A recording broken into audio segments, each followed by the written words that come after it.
ಇವತ್ತು ನಾನು ನಿಮಗೆ ಇಂಟರ್ನೆಟ್ ಸ್ಪೀಡ್ ಸ್ವಲ್ಪ ಜಾಸ್ತಿ ಮಾಡ್ಕೊಳ್ಳೋದು ಹೇಗೆ ಅಂತ ಹೇಳ್ತೀನಿ. ನಾನು ನಾರ್ಮಲಿ ದಿನಾನೂ ಆಫೀಸ್ ವರ್ಕೆಲ್ಲ ಜಿಯೋ ಸಿಮ್ಮಲ್ಲಿ ನಂದು ಏನಿದೆಯೋ ಅದ್ರ ಹಾಟ್ಸ್ಪಾಟಲ್ಲಿ ಆನ್ ಮಾಡ್ಕೊಂಡು ಮಾಡೋದು. ದಿನ ತುಂಬ ಚೆನ್ನಾಗಿ ಆಗ್ತಿತ್ತು. But from the past 2 days ಏನಾಗ್ತಿದೆಯೋ ಗೊತ್ತಿಲ್ಲ, ಸ್ಪೀಡ್ ತುಂಬ ಕಡಿಮೆ ಆಯಿತು. ಆ್ಯಂಡ್ ಆಲ್ಸೋ ವರ್ಕ್ ಮಾಡೋಕ್ಕೆ ಕೂಡ ಆಗ್ತಿರ್ಲಿಲ್ಲ. ತುಂಬ ಡಿಸ್ಕನೆಕ್ಟ್ ಆಗೋದು. ಆ್ಯಂಡ್ ಆಲ್ಸೋ ಕಾಲ್ ಕೂಡ ಅಷ್ಟೇ, ಯಾರಾದರೂ ಅಪೋಸಿಟ್ ಪರ್ಸನ್ ಮಾತಾಡಬೇಕಾದ್ರೆ ಐ ಮೀನ್ ತುಂಬ ಡಿಸ್ಟ್ರಾಕ್ಷನ್ಸ್ ಇರ್ತಿತ್ತು. ನಾವು ಮಾತಾಡೋದು ಅವ್ರಿಗೆ ಕೇಳಿಸ್ತಿರ್ಲಿಲ್ಲ, ಅವ್ರು ಮಾತಾಡೋದು ನಮಗೆ ಕೇಳಿಸ್ತಿರ್ಲಿಲ್ಲ. ಹಾಗಾಗಿ ಇದನ್ನು ಒಂದು ಟ್ರೈ ಮಾಡಿದೆ, ವರ್ಕ್ ಆಯ್ತು. ಅದನ್ನು ನಾನು ವೀಡಿಯೋ ರೆಕಾರ್ಡ್ ಮಾಡಿ ನಿಮಗೆ ತೋರಿಸ್ತಿದ್ದೀನಿ ಅಷ್ಟೇ. ಸೊ ಇದು APN ಆ್ಯಡ್ ಮಾಡೋದಕ್ಕೆ ಮುಂಚೆ ಇದೊಂದು ನಂದು ಇಂಟರ್ನೆಟ್ ಸ್ಪೀಡ್ ಎಷ್ಟಿದೆ ಅಂತ. ಸೊ ಡೌನ್ಲೋಡ್ ಬಂದ್ಬಿಟ್ಟು 2 MB ಸ್ಪೀಡಲ್ಲಿದೆ. ಅಪ್ಲೋಡ್ ಬಂದು 6 MB ಸ್ಪೀಡಲ್ಲಿದೆ. ಇದು ನೋಡಿ, ನಾವು ಆ್ಯಕ್ಸಿಸ್ ಪಾಯಿಂಟ್ ನೇಮ್ಸ್ ಆ್ಯಡ್ ಮಾಡಿದ್ಮೇಲೆ ತುಂಬ ಸ್ಪೀಡ್ ಆಗುತ್ತೆ. ಸೊ ಅದು ಹೇಗೆ ಅಂತ ಹೇಳ್ಕೊಡ್ತೀನಿ ನೀವು. ಸೊ ಈಗ ನಾವು ಸೆಟ್ಟಿಂಗ್ಸ್ಗೆ ಹೋಗಬೇಕು. ಸೆಟ್ಟಿಂಗ್ಸ್ಗೆ ಹೋಗಿ ಇಲ್ಲಿ ಮೊಬೈಲ್ ನೆಟ್ವರ್ಕ್ ಇರುತ್ತೆ, ಮೊಬೈಲ್ ನೆಟ್ವರ್ಕ್ ಹೋಗಬೇಕು. ಇಲ್ಲಿ ಮೇಲ್ಗಡೆ ಸಿಮ್ ಇದೆಯಲ್ಲ, ಸಿಮ್ 1 ಅದ್ರ ಮೇಲೆ ಕ್ಲಿಕ್ ಮಾಡಿದ್ರೆ ಸೊ ಇಲ್ಲಿ ಆ್ಯಕ್ಸಿಸ್ ಪಾಯಿಂಟ್ ನೇಮ್ಸ್ ಇದೆಯಲ್ಲ, ಇಲ್ಲಿ ನಾವು ಆ್ಯಡ್ ಮಾಡಬೇಕಾಗುತ್ತೆ. ಸೊ ಅದು ಓಪನ್ ಮಾಡ್ಕೊಬೇಕು. ಇದು ಓಪನ್ ಮಾಡಿದ್ಮೇಲೆ ಅಲ್ಲಿ ಮೇಲ್ಗಡೆ ಪ್ಲಸ್ ಸಿಂಬಲ್ ಇದೆಯಲ್ಲ, ಸೊ ಅದನ್ನು ಕ್ಲಿಕ್ ಮಾಡಿದ್ರೆ ಸೊ ಇಲ್ಲಿ ನೇಮ್ ಬರುತ್ತೆ. ಫಸ್ಟು ನೇಮ್ ಬಂದು Jio, G capital Jio supreme 4G ಅಂತ ಟೈಪ್ ಮಾಡ್ಕೊಬೇಕು. ಅದಾದಮೇಲೆ APN ಬಂದು ಜಿಯೋ ನೆಟ್, ಓಕೆನಾ. ಸೊ ಇದಾದಮೇಲೆ ಹೀಗೆ ಕೆಳಗೋಗಿ ಪ್ರಾಕ್ಸಿ ಬಿಡಿ, ನಾಟ್ ಸೆಟ್ ಇರಲಿ, ಪೋರ್ಟ್ ನಾಟ್ ಸೆಟ್ ಇರಲಿ. ಯೂಸರ್ ನೇಮ್ ಬಂದು ಸ್ಪೀಡ್ ಬೋಟ್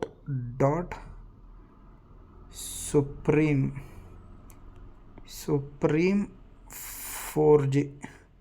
ಇದೆಲ್ಲ ಏನೇನು ಕ್ಯಾಪಿಟಲ್ ಇದೆಯೋ ಅದು ಹಾಗೆ ಇರಲಿ. ಸ್ಪೀಡ್ ಬೋಟಲ್ಲಿ S ಕ್ಯಾಪಿಟಲ್, B ಕ್ಯಾಪಿಟಲ್, ಸುಪ್ರೀಮಲ್ಲಿ S ಕ್ಯಾಪಿಟಲ್ ಮತ್ತು 4G. ಅದಾಗಿದ್ದ ಕೂಡಲೇ ಪಾಸ್ವರ್ಡ್ ಏನು ಬೇಡ. ಸರ್ವರ್ ಬಂದ್ಬಿಟ್ಟು ನೀವು www.google.com ಅಂತ ಟೈಪ್ ಮಾಡಿ. ಇದಾದಮೇಲೆ ಅಥೆಂಟಿಕೇಷನ್, ಇದನ್ನು MMSC ಇದು ಹಾಗೆ ಬಿಡಿ, ಹಾಗೆ ಸ್ಕ್ರೋಲ್ ಮಾಡಿ ಕೆಳಗಡೆ. MCC MNC ಎಲ್ಲ ಹಾಗೆ ಇರಲಿ, ಅದೆಲ್ಲ ನಿಮ್ಮ ಏರಿಯಾ ನೆಟ್ವರ್ಕಲ್ಲಿ ಹೇಗೆ ಇದೆಯೋ ಬೈ ಡಿಫಾಲ್ಟ್ ಅದು ಹಾಗೆ ಬಂದಿರುತ್ತೆ. ಸೊ ಅದನ್ನು ಹಾಗೆ ಬಿಡಿ. ಅಥೆಂಟಿಕೇಷನ್ ಟೈಪ್ ಬಂದು ಸೊ ನೀವಿಲ್ಲಿ 4 ಆಪ್ಷನ್ ಇದೆ, ಅದರಲ್ಲಿ ಲಾಸ್ಟ್ ಒನ್ ಸೆಲೆಕ್ಟ್ ಮಾಡಿ, PAP ಆರ್ ಚಾಪ್, ಓಕೆನಾ. ಸೊ ಇದಾದಮೇಲೆ APN ಪ್ರೋಟೋಕಾಲ್ ಬಂದು IPv4/IPv6 ಇದನ್ನು ಸೆಲೆಕ್ಟ್ ಮಾಡಿ. APN ರೋಮಿಂಗ್ ಪ್ರೋಟೋಕಾಲ್ ಇದು ಕೂಡ ಅಷ್ಟೇ, IPv4 ಆರ್ IPv6 ಸೆಲೆಕ್ಟ್ ಮಾಡಿ.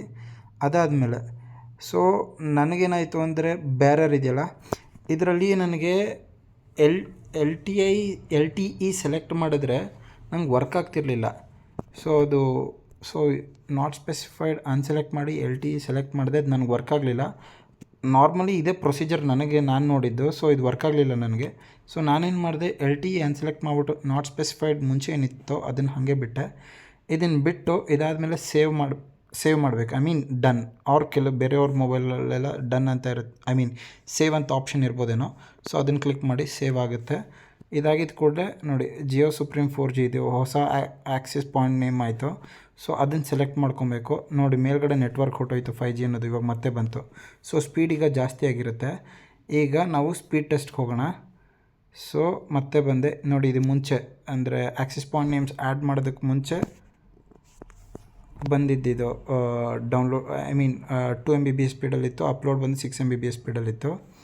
ಸೊ ಈಗ ಹೊಸ ಆ್ಯಕ್ಸಿಸ್ ಪಾಯಿಂಟ್ ಆ್ಯಡ್ ಮಾಡಿದ್ದೀವಲ್ಲ, ಸೊ ಅದಕ್ಕೆ ಸ್ಪೀಡ್ ನೋಡೋಣ.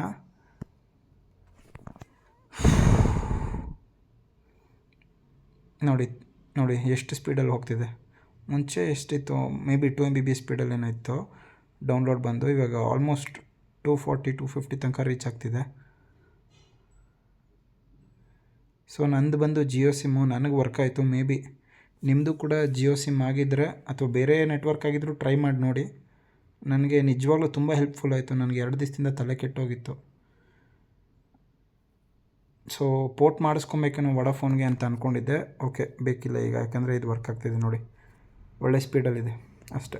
ಸೊ ಇನ್ ಕೇಸ್ ನಿಮ್ಮ ಏರಿಯಲ್ಲಿ ಅಥವಾ ನಿಮ್ಮ ಏರಿಯಲ್ಲಿ ಏನಾದರೂ ಇಶ್ಯೂ ಆಗಿ ಕರೆಕ್ಟಾಗಿ ನೆಟ್ವರ್ಕ್ ಸಿಗ್ತಿಲ್ಲ ಅಂದರೆ ಈ ಥರ ಆ್ಯಕ್ಸೆಸ್ ಪಾಯಿಂಟ್ ನೇಮ್ಸ್ ಅದು ಚೇಂಜ್ ಮಾಡ್ಕೊಂಡು ಟ್ರೈ ಮಾಡಿ ನೋಡಿ ಅಷ್ಟೆ. ಬಾಯ್.